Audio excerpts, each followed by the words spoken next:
Thanks very much, Joshua and the organizers, for giving me the opportunity of being here, especially at this time where I believe that optimization methodology is not delivering new ideas for neural nets, and we're posed to do some breakthroughs. I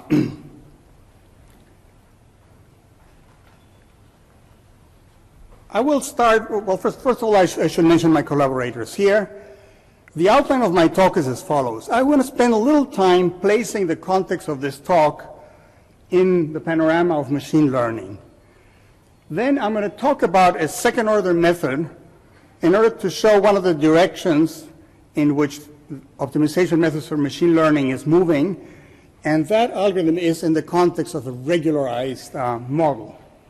Then, to give just the opposite extreme, I'm going to look at what is now called variance reduction methods or aggregated gradient methods, and describe a method that attempts to obtain good generalization, not just good training error. I'll make at some point some remarks about convexity, non-convexity, and negative curvature. Okay, so here's a panorama that I like to put about optimization algorithms. At the very center is the stochastic gradient method. The SGD method is a fundamental method for machine learning, large-scale machine learning, for reasons that we will describe and for reasons that we don't completely understand. Now, if you move in this direction, you end up with batch method. So this line depicts increasing batch sizes until you've used all the data here, and that would be represented by batch quasi-Newton method. Now there's another direction, starts with algorithms that are purely stochastic but incorporate second-order information of the problem. So there's research along this direction, and of course you can think about a batch Newton method over here. It's totally impractical, but it closes this picture there. Now finally, there are other classes of methods that are maybe simpler. They don't require even the whole gradient at some point. And so in this dimension, I put the coordinate descent method. And there's some very important work that is being done recently in the last 10 years or so on primal and dual versions of this method, and Richter-Eck and Scholler-Schwartz have contributed to that. Now, the stochastic gradient method here remains the workhorse for training neural nets. So when I listened to Tara's talk this morning, and when I listened to Yann LeCun tell me that he was using stochastic gradient method in 1990, and people are using the stochastic gradient method today, you would say, well, where are all these ideas that have been proposed in optimization? What happened to them, right? And they have made certainly important contributions in the training of support vector machines and in logistic regression. So today you can sit down and say, what is the best way to train support vector machines? And you come up with some algorithms that are simple, elegant, work, and make sense. Then you look at logistic regression. You have a convex model and perhaps a regularizer. And there also have been a series of algorithms that have been proposed that are equally elegant, efficient, and make sense. Then you cross onto neural nets, and then the problem becomes nonlinear, non-convex.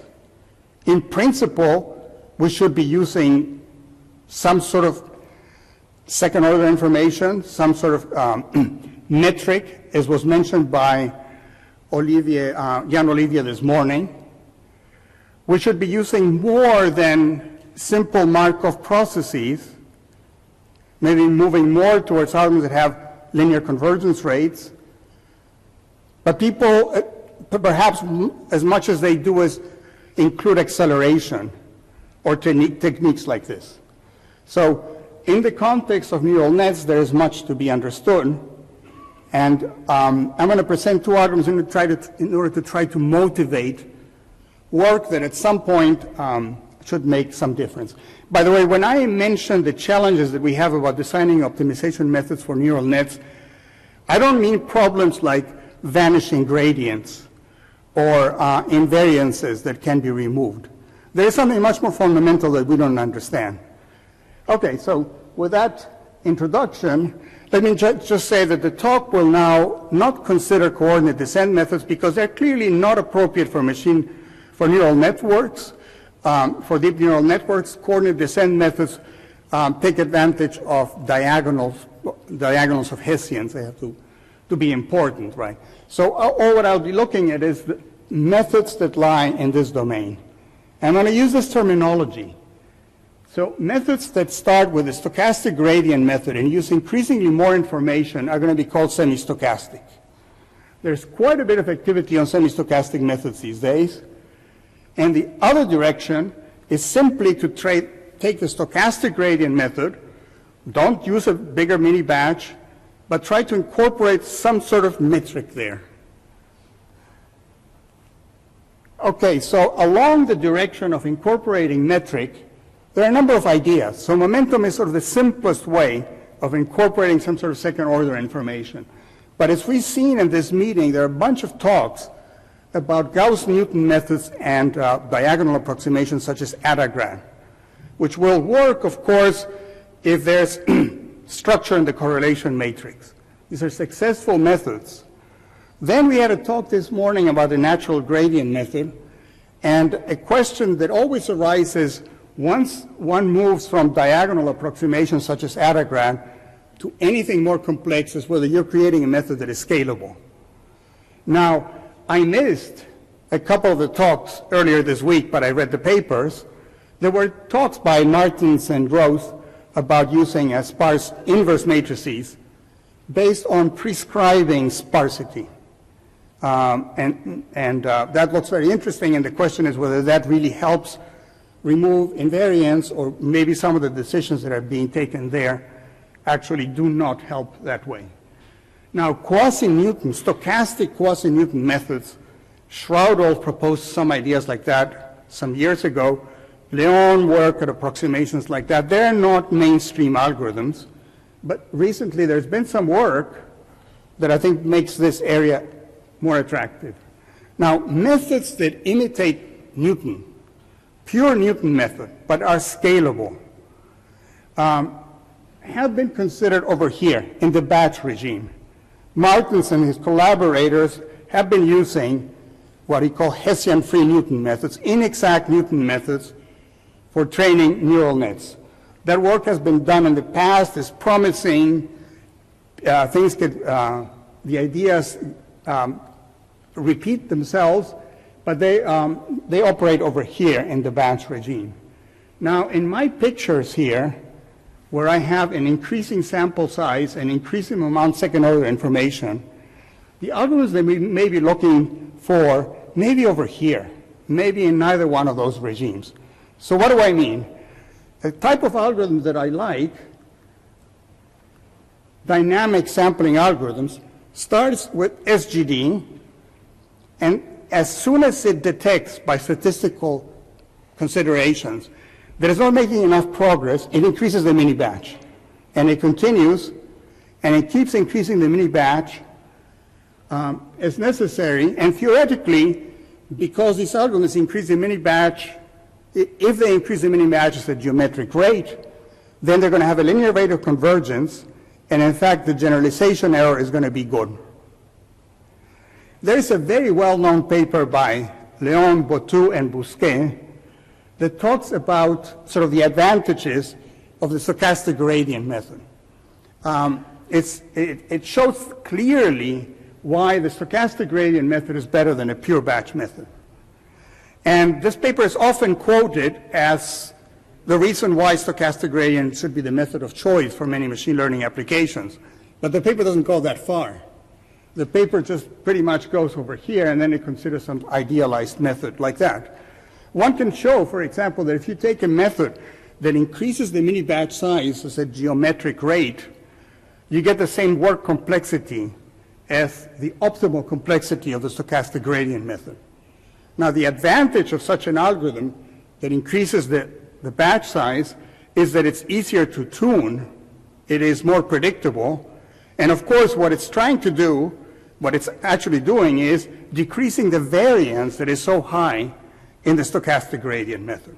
So something that is very surprising when training neural nets is that, as far as I understand, people choose a mini batch, and they go there and adjust learning rates at some point, but the variance of the stochastic gradient remains quite large up to the point where they finish the optimization. And one would think, naturally, that it would be good to try to diminish the variance. This has been the motivation for variance reduction methods that have been worked recently quite a bit. But what these methods do is they try to decrease the variance, not necessarily by increasing the sample size towards the batch, but by refreshing information and keeping an aggregated gradient. So what I want to do in the rest of the talk, I'm going to present two new algorithms, two new papers that we just generated. One of them is in this family here, and the other one is over there. And I will not get into the nitty-gritty details of the other one because it's probably inappropriate for this deep neural nets. But I will try to talk about what I think are the main ingredients that we find attractive about them. Now, before going ahead with that, let's talk a little bit about non-convexity, saddle points, and issues like that. How does the stochastic, what do we know about the stochastic gradient method when applied to a non-convex problem? Well, non-convex problem that is smooth, let's say twice differentiable. Well, that's too general. A non-convex problem can have many minimizers. So what can happen to the stochastic gradient method if you apply it to some non-convex nonlinear problem? Is one possibility is that it will diverge. Now, will it always diverge or not? Well, that's an interesting question. If I give you a concave quadratic function, and you apply the classical stochastic gradient method with diminishing step lengths, will it diverge? So I'm minimizing a concave quadratic. If I apply the stochastic gradient method, will it diverge, or will it get stuck? That seems like a very fundamental question, and it depends. I mean, you would say that it depends on the learning rate, exactly how the learning rate and the error increases, right? But it is possible for the stochastic gradient method to diverge. Now, if it doesn't diverge, then it will always accumulate towards a point where the gradient is zero.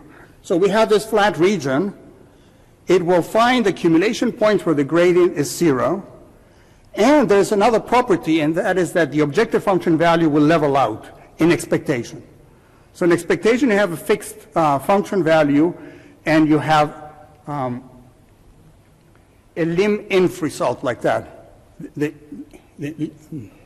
infimum of all the limits means that there is a subsequence for which that term is equal to zero. That we know. Now, for instance, the coordinate descent method, I described it, there have been talks, and there was a tutorial at the beginning of the week about the coordinate descent method. Well, most of the work that has been done in the last 10 years about the coordinate descent method is on convex problems. And people find interesting complexity results about randomized versions of the problem. What happens if you apply the coordinate descent method to a non-convex function? Well, it turns out that the great Mike Powell, who passed away a few months ago, just for fun, 40 years ago, came up with an example in 3 variables where the most obvious algorithm that you would think is minimizing along each coordinate direction exactly. You take the coordinate descent method, it cycles. It will not find a solution. So you have the coordinate descent method applied to a non-convex problem can stay away from any stationary points of the problem. But that will not be the case of the stochastic gradient method. Now, will it also converge? Will it converge to a saddle point, SGD? If you look at the proofs, I don't think that more work is needed. You see that the answer is no. It's not going to converge to a saddle point. Now, talking a little bit about non-convexity and negative curvature, in deterministic optimization, if you look at textbooks, the message is the following. If you have a local picture of your objective function, now with a pure gradient method, you don't have a global picture. you just have first order information. But suppose that someone gave you a snapshot of the exact function near the point where you are. So there. And you discover that the function has a saddle there. What should I do? Well, the textbook will tell you a very clean and nice solution is to construct a trust region, a region around this problem, and minimize that function in that trust region. And that's going to work really well, because even if you start here where the gradient is 0, a deterministic optimization problem would stop at a saddle point. Even here, if you say what's the minimum of this model over a region here, over a circle, it will bring you to the borders. So in principle, it's a very nice algorithm, and there's only one problem. There's only one scale invariance that occurs in that, and that is the choice of the trust region. Although it's adaptive, it's not scale invariant, and it's going to be very difficult to choose. So depending on how large the region is, how far you're going to go when you minimize your saddle. Their eigenvalue modifications, they all include parameters, and something that has not been received adequate recognition in the machine learning community is the role of what's called the Wolf conditions when you encounter negative curvature. Now, the Wolf condition, the next slide is going to do that, but let me do some hand waving here. The Wolf condition says the following. Suppose I'm minimizing a function, and I observe that I'm in a downhill situation. Okay, fine. I step forward, and I see that the function is still downhill. So I started like this, then it becomes downhill again. What the Wolf conditions say is keep going. Even if you decrease the function sufficiently, if this function is not bounded below, and we assume that you're minimizing your neural net in a region where there is a minimizer, if you keep going, at some point it's going to level out. So if it's not unbounded, it's going to level out. So the Wolf condition says, if you have not observed convexity, keep going, because at some point the gradient is going to level off. So it gives you an automatic procedure of telling you how far to go, whereas a trust region will struggle to do that because it will try to update things. So to summarize, when you have negative curvature, there is no metric. And therefore, you don't know how far to go. But the Wolf conditions, by evaluating the functions forward, finds a point. And here's a Wolf condition.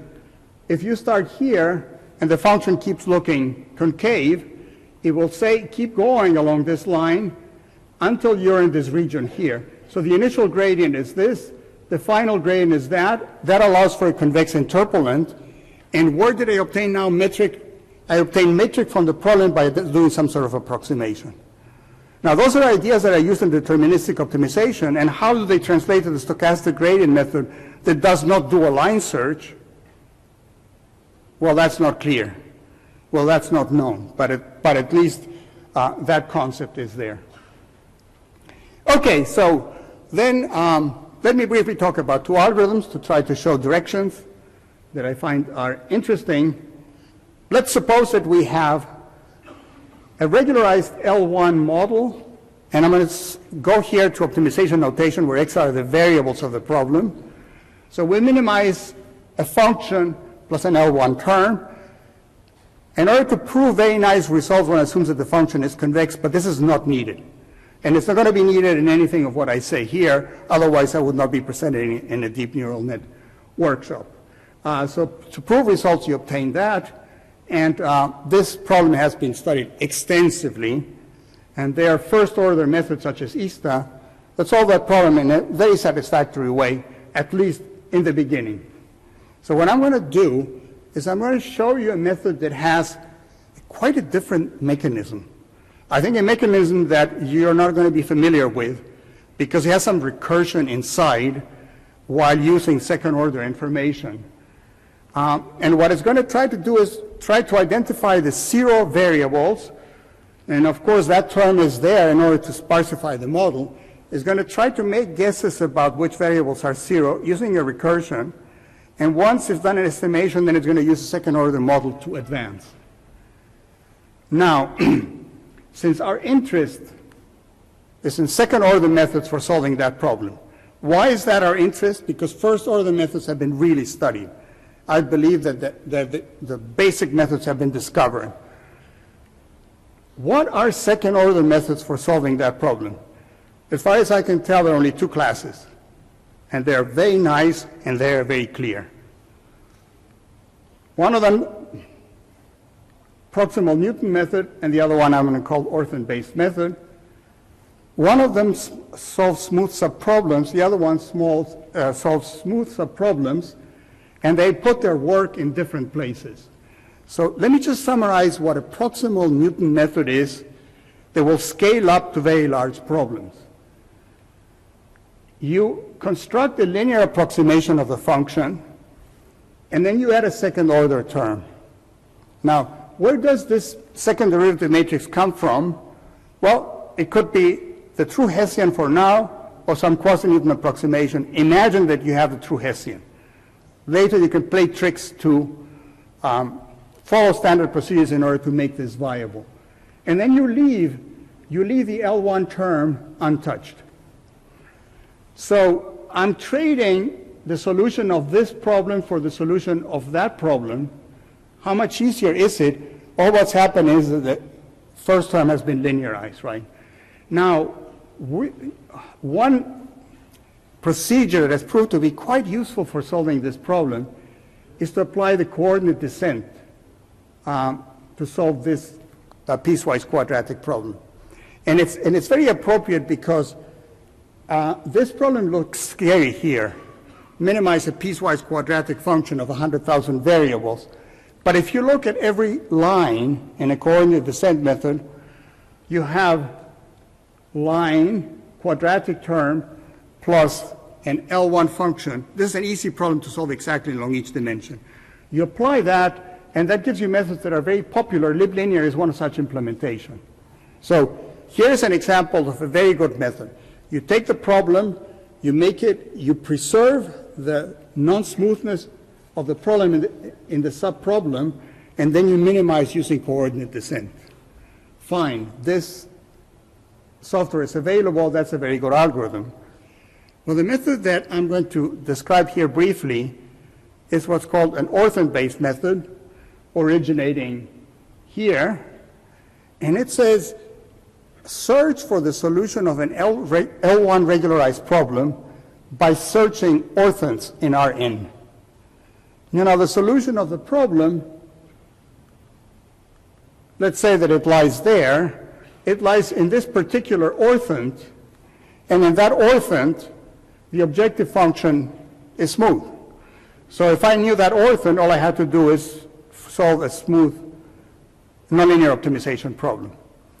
And so here comes the idea, search for the right orphan in an active set type of approach.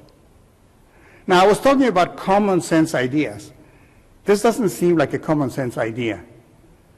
The larger the number of variables, the larger the number of orphans. And if you're going to be searching for these orphans, it's going to take you a really long exponential time to compute. And that is where this recursion mechanism is going to come, because you don't want to get lost in n-dimensional space. But this is what you're going to try to do. So first, identify an orphan. And by the way, not just an orphan, but it could be an orphan phase. So everybody knows what an orphan is.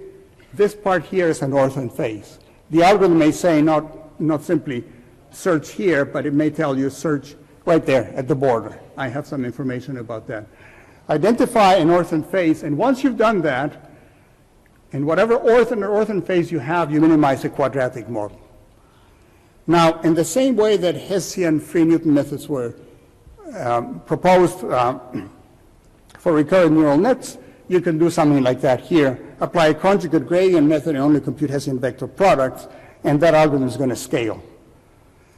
Perhaps more efficient is to put a limited memory quasi-Newton approximation here, and that is also order the number of features, so they will scale up pretty well. Okay, so you solve a smooth problem. Well, all what you have done is replace the absolute value function by this smooth term where psi or zeta is an indicator of plus or minus or 0, depending on what the absolute value function is. And so there's the orphan phase.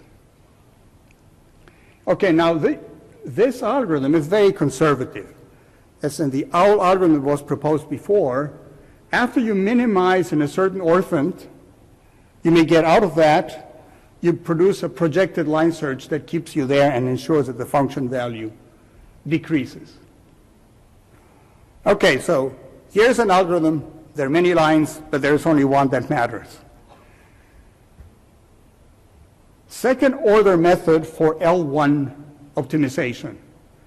Somehow determine an active set means somehow find some variables that are to be kept at 0. Okay, step 1, fix some variables. Step 2, determine an orphan phase. Okay, and for that, we're going to call the same algorithm. There's going to be a recursion. So let's suppose that we found an orphan phase. Then you construct a smooth quadratic function, which you minimize subject to keeping 0 variables where they are, the active set.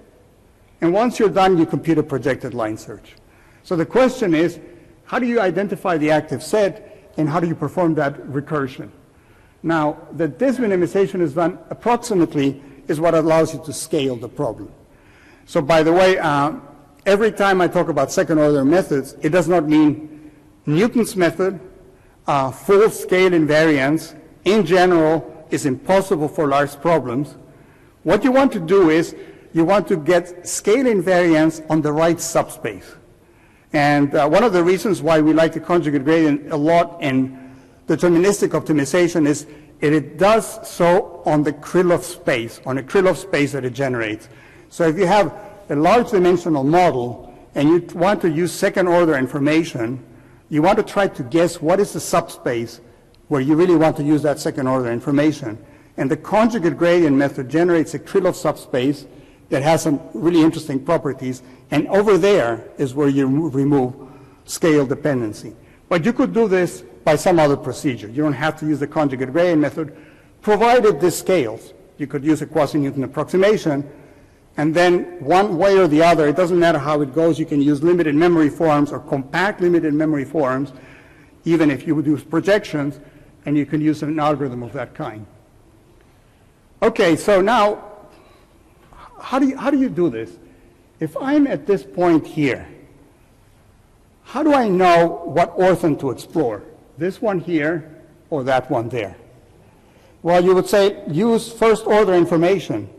Compute the minimum norms of gradient. If it points this way, explore this orphan. That seems reasonable. So the minimum norms of gradient of the function, f plus the norm 1, has this convenient form. And the minimum norms of gradient suggests 3 different sets.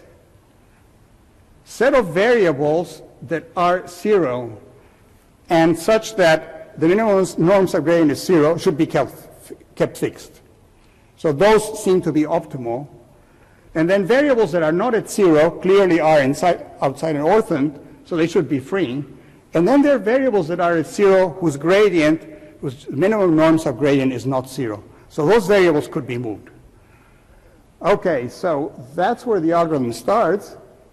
And now we're going to make a big deviation from standard algorithms. These are too many variables to move. The set of all variables that are at 0 and whose minimum norm subgradient is greater than 0 allows you too many changes in the variables. And in the OWL algorithm, they do some alignment, and there are some problems, convergence proofs, and so on. What we're going to do is we're going to restrict the number of variables in this set U that have all the right to move by the following procedure. We're going to divide it into 2 sets, cleverly chosen. Some are going to be active, not going to move, and some are going to be allowed to move, with the following idea. In the beginning, you want to let few variables move, because instantaneous prediction of the active set is going to be a little bit safer. But as you proceed and the orphan phase gets narrower and narrower, then you can make more free changes to your active variables. And the recursion that I will describe now determines how that thing is predicted. Okay, so this slide contains the idea about the recursion. We have a variable, suppose we're at xk. Focus on the variable x2. Suppose that at this point xk, the minimum norms of gradient is pointing that way. The negative minimum norms of gradient is indicating explore this orphan here. You do that. You compute a second order step and you end up there. This is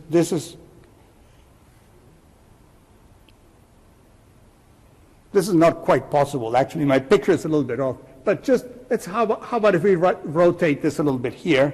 Then it's totally possible. So the minimum norms of gradient is pointing this way. The solution of the quadratic subproblem lies over there. And what has happened is that the variable x2, which was 0, was predicted to become positive and in fact became negative. So the algorithm is going to proceed as follows. We clearly have a set of active variables with 0 minimum norms of gradient. We have free variables. And those variables at 0, instead of trying to guess how well they're doing, we're going to take one step of the algorithm, do a second order step, and observe if the predictions correspond to what the actual step was. So all those variables that were predicted incorrectly are moved back at 0. So since x2 did this, we remove it at 0, and we repeat the cycle. We compute another second order step. All variables, predictions are incorrect. We move them back to 0 until there are no more incorrect predictions. And then the cycle is finished and the algorithm moves on. So we require this alignment in signs. And in particular, in this example here, because that variable had become negative, now it's fixed at 0, and the step of the algorithm is going to be along those lines. Okay, so finally, we do some adaptive procedure in order to let the number of free variables grow freely as we go along, but that's not important. So here is a corrective mechanism by which we do active set identification, fixing variables, and so on and so forth, just to produce one step. And after that, we move. You see how compute intensive this whole thing is. Is there any chance that a method like this is going to be competitive? By the way, what this does, this recursive mechanism, it shows that you have a descent direction for the algorithm, something that is not true for methods of this kind. So it produces enough order in the changes of active variables so that by the time you finish your recursive mechanism, you have a descent direction. All right, so just quickly here. Can this method be really competitive with something like liblinear, which is a code that's been developed for quite a while? It's a C code. So we're going to do our MATLAB implementation, and we're going to report CPU times. And what do we have here? The new method is in green. Liblinear is in red. Maybe that's the only thing that we're interested in. And when I look at these graphs, I'm not really interested in who won. I'm pretty interested in seeing what's the correlation between the two codes, liblinear versus our algorithm. How do they behave? Are they always different, or are they similar? And here's what we discovered. When we first coded this algorithm, it was 100 times slower than liblinear. And then what did we do? Well, we refined the selection mechanism. We refined the recursion. We made the approximate solution of the subproblem just light enough. CPU times came, and you have very similar performances. Now, sometimes one method wins, sometimes the other one does, but there's an algorithm there that is really comparable to liblinear in terms of CPU time. although it uses such a computationally expensive recursion, it does that. Now, such a recursion that I described here, I don't think had been used before. Now, Rendell and his collaborators have been proposing, and they will be presenting next week at ISMP, an algorithm that has this kind of mechanism. So I started by saying that if you have a regularized L1 problem, there were two ways of solving that: proximal Newton and liblinear as an approximation. The other one, explore orphans with a recursion. And what we observed at this point is that the two approaches seem to be promising, and there are implementations for both that seem to be sort of equally competitive. And by the way, these runs were done only on logistic problems for which liblinear has been optimized.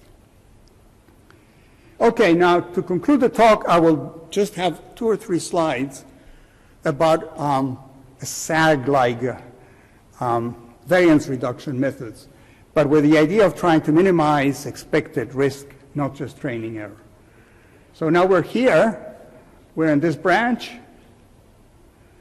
and we want an algorithm that shares properties of dynamic sampling, and also with the ideas of storing all information, updating all information that arises from variance reduction methods.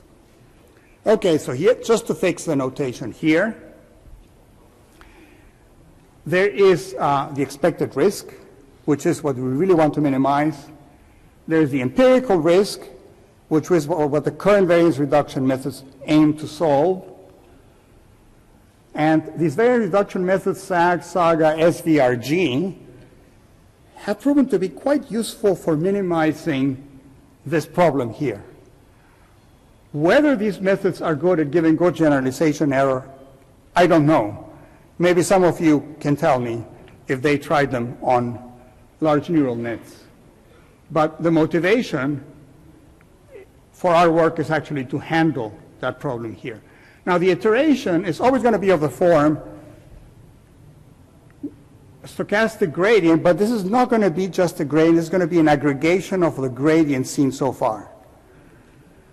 So in the standard algorithms, GK is a combination of a number of gradients that were evaluated at past iterates that are going to be denoted by phi. So I have my iterates W, and at some point I have evaluated gradients, and those points at which they were evaluated are labeled as phi. So those of you who have seen methods of this form note that what they do is the following. They keep an average of all the gradients evaluated so far, and at every iteration they choose at random an index j and update the jth element in the summation. So evaluate it at the current point, subtract the previous value that you had, and so you update your running average like that. And one is able to show linear convergence or geometric convergence rate for a method like that. And the picture, which is needed because the algorithm I will describe will just be a picture, the picture is this. In a method like SAG or Saga, you assume that you have a finite training set, m points, and you have stored m of the gradients of the objective function, so equivalent to having stored a whole batch. And at every iteration, you choose an index at random, and you update that particular element, and you reevaluate that particular element and update your sum.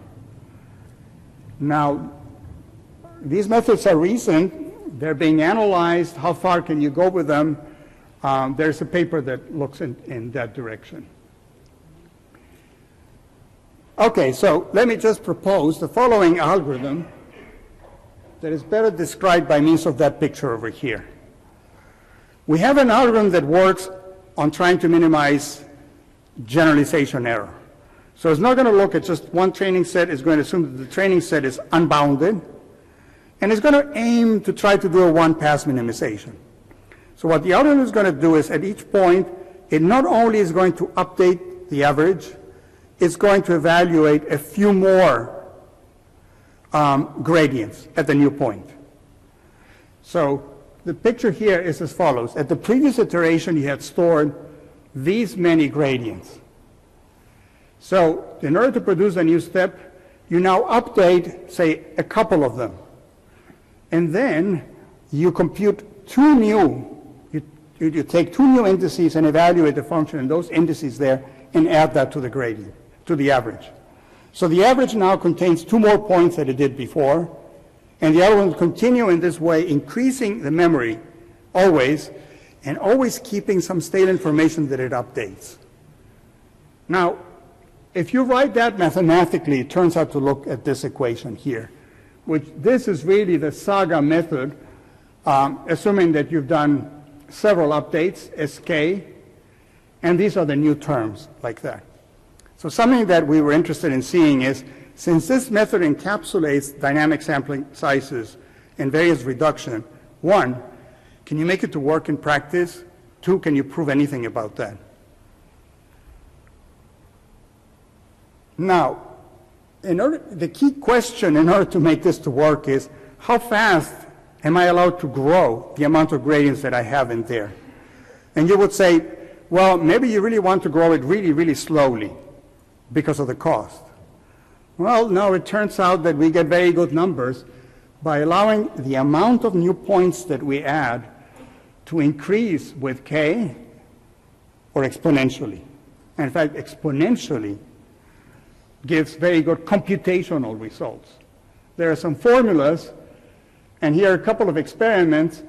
By the way, SVRG is an extension of the Johnson and Zhang method that does the same idea that we have here. It keeps increasing the memory size to try to get the right expectation, the right generalization error.